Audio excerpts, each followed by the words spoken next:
সাম্প্রতিক সংঘাত ও কূটনৈতিক টানাপোড়েনের আবহে মধ্যপ্রাচ্যের রাজনীতিতে নতুন করে উত্তাপ ছড়াচ্ছে ইরানের অবস্থান। বাংলাদেশ ও ইরানের সম্পর্ক, মানবিক সহযোগিতা এবং কৌশলগত জলপথ হরমুজ প্রণালীকে ঘিরে বার্তা উঠে এসেছে ইরানি রাষ্ট্রদূতের বক্তব্যে।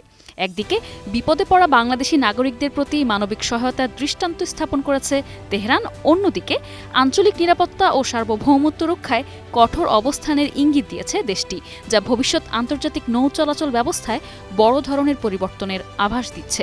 নগদ নিয়ে এলো হার না মানা হার অফার। সর্বনিম্ন 10,000 টাকা রেমিটেন্স নগদে পাঠালে থাকছে স্বর্ণের হার জেতার সুযোগ।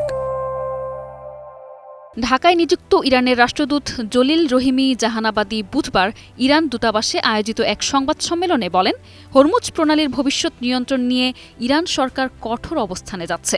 যুদ্ধের পর এই প্রণালী দিয়ে জাহাজ চলাচলের নিয়মে আমূল পরিবর্তন আনা হবে। ইনোসেন্ট প্যাসেজ বা নির্দোষ চলাচলের নিয়ম অনুসারে ইরানের অনুমতি ছাড়া কোনো জাহাজ এই পথ ব্যবহার করতে পারবে না। এ বিষয়ে ইরানের পার্লামেন্ট ও সরকার ইতোমধ্যে প্রয়োজনীয় আইনি পদক্ষেপ নিতে শুরু করেছে। ইরান এই অঞ্চলে নিজের সার্বভৌমত্ব ও আধিপত্য প্রতিষ্ঠায় বদ্ধপরিকর। বর্তমানে 1982 সালের জাতিসংঘ সমুদ্র আইন অনুযায়ী হরমুজ প্রণালী একটি ট্রানজিট প্যাসেজ হিসেবে স্বীকৃত। এই নিয়মের অধীনে বাণিজ্যিক জাহাজ, যুদ্ধজাহাজ ও সাবমেরিন সহ দেশের নৌযান কোনো পূর্বানুমতি ছাড়াই নিরবিচ্ছিন্নভাবে এই পথ দিয়ে যাতায়াত করতে পারে। ইরান এই কনভেনশনে স্বাক্ষর করলেও তাদের পার্লামেন্ট সেটি এখনও অনুমোদন দেয়নি।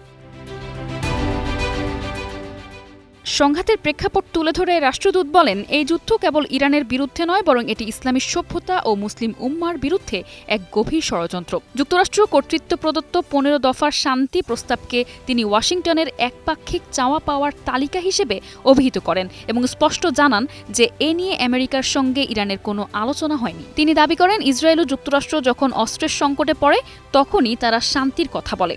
ইরান যুদ্ধের পক্ষে নয়, তবে এমন শান্তি চায় যে এই অঞ্চলে ইরানের অধিকার রক্ষা করবে এবং স্থায়ী স্থিতিশীলতা নিশ্চিত করবে।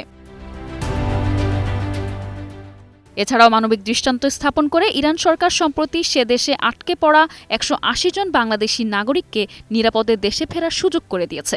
তাদের অনেকেরই বৈধ পাসপোর্ট বা ভিসা না থাকলেও এবং অবৈধভাবে প্রবেশের অভিযোগ থাকা সত্ত্বেও ইরান মানবিকতা ও ভ্রাতৃত্বের মূল্যবোধকে অগ্রাধিকার দিয়েছে।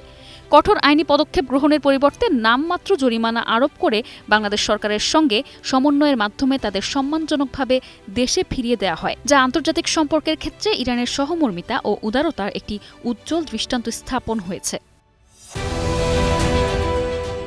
তবে বাংলাদেশের প্রতি উদারতার পরিচয় দিলেও চলমান যুদ্ধ ইস্যুতে বাংলাদেশের আনুষ্ঠানিক অবস্থান তেহরানের মনে কিছুটা কষ্টের জন্ম দিয়েছে বলে জানান দেশটির রাষ্ট্রদূত।